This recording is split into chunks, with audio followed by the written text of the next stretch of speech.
Hello, church family. I'm sorry it's been a while. I was on vacation visiting I have four godchildren in Massachusetts, and I see them every summer for about a week. And so I was up there visiting with them.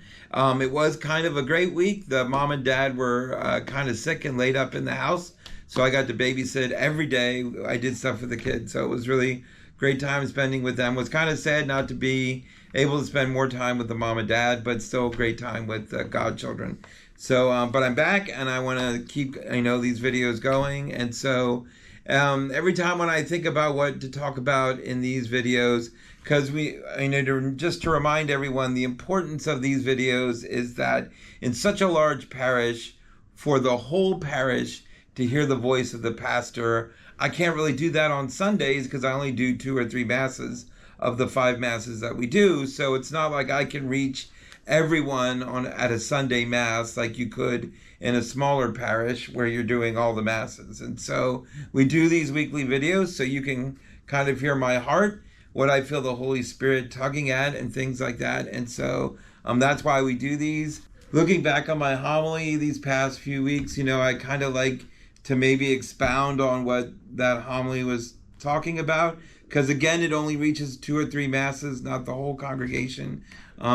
So if you remember this last few Sundays and the Sundays coming up, we're doing John chapter 6, which is the Bread of Life discourse. And in this past Sunday's gospel, I'm not going to read the whole thing over again, but again, Jesus is sharing kind of the big picture, right? He's kind of sharing about what his ministry is about and what he's here for, and that, he starts explaining what the bread of life is and why it's he's giving it to the Jewish people and to the world. And what I tended to focus in on was that very first sentence where it says the Jews were murmuring, right? So Jesus is giving this big, beautiful homily, sermon, whatever, and they're murmuring, or I like to think of it as gossiping, right? They're just kind of talking about what's making them grumpy or what they're confused about.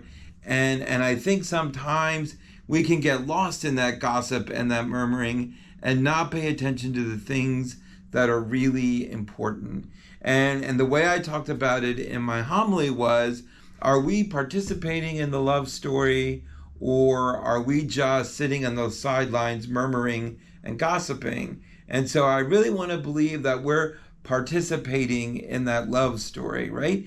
And the Mass is such a beautiful love story, right?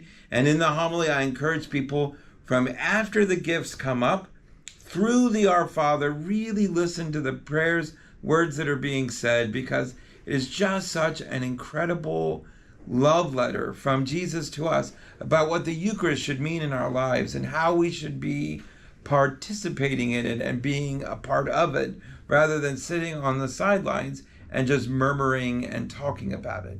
And so I really think that that's an important part of who we are as a people, and who we are as a missionary people, a people with purpose. So those are the 2 things that Father talks about the most in these videos, and I'm going to talk about them till I'm blue in the face, right? I had a pastor tell me once, he preaches the same thing every Sunday until they get it. And then when they stop getting it, maybe he'll preach something different. But until they get what he's preaching, he's going to keep preaching the same thing. Welcome to my world, because I'm going to do the same thing.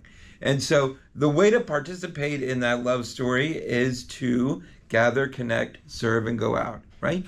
And to those 4 things are the foundation of those 4 things is our desire, our mission to introduce people to Jesus and together follow him.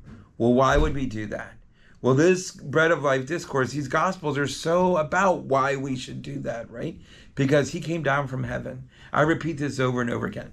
Listen to me. He came down from heaven. It's a pretty cool place, right? It's a pretty cool place.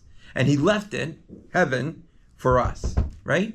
And so to leave himself here for us, he gives us the Eucharist, his body, blood, soul, and divinity. I'm sure you've heard that a million times, right?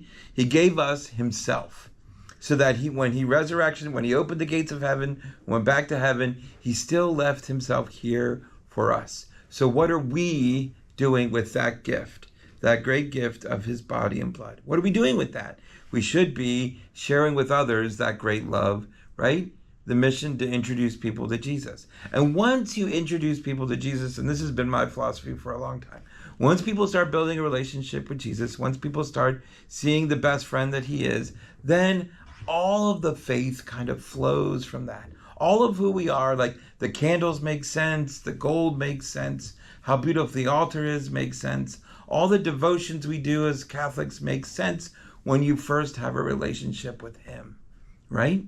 Gathering, connecting, serving, go out makes sense because you have a relationship with him, right? And he's the one that's fueling you through the Eucharist and the Holy Spirit to go out and connect with one another, to worship him on Sundays, to serve in the church, to go out into the community and serve in the community. And let me be honest, we live in a great community where there are so many opportunities to serve, to go out into the community and help the community. Homeless shelter, food bank, Salvation Army, Samaritan's Helper. There's just so many different places that you can go out into the community and help others, right?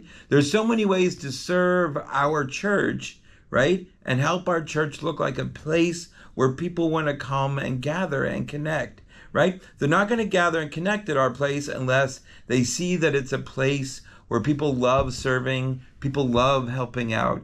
And so this gospel this Sunday, the challenge is stop murmuring and gossiping, right? And participate in the love story, right? So here's some ways to participate in the love story that we have coming up. We have the Holy Day of Obligation and Opportunity this Thursday. So we have Masses Wednesday night and 3 on Thursday. So check the bulletin, the website for times for that. We have solemn Vespers of St. Monica coming up August 28th in the evening at Marsh Drive. So there's another one. Ancient Order of Hibernians is doing a rosary on the Feast of Our Lady of Knox. So check that out.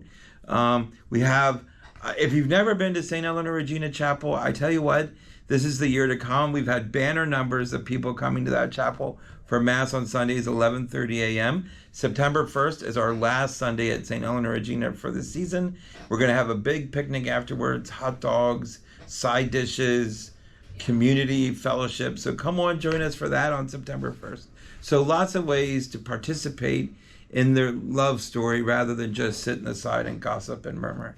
So I encourage you to do those things. I love you, family. Talk to you soon. See you soon. Peace.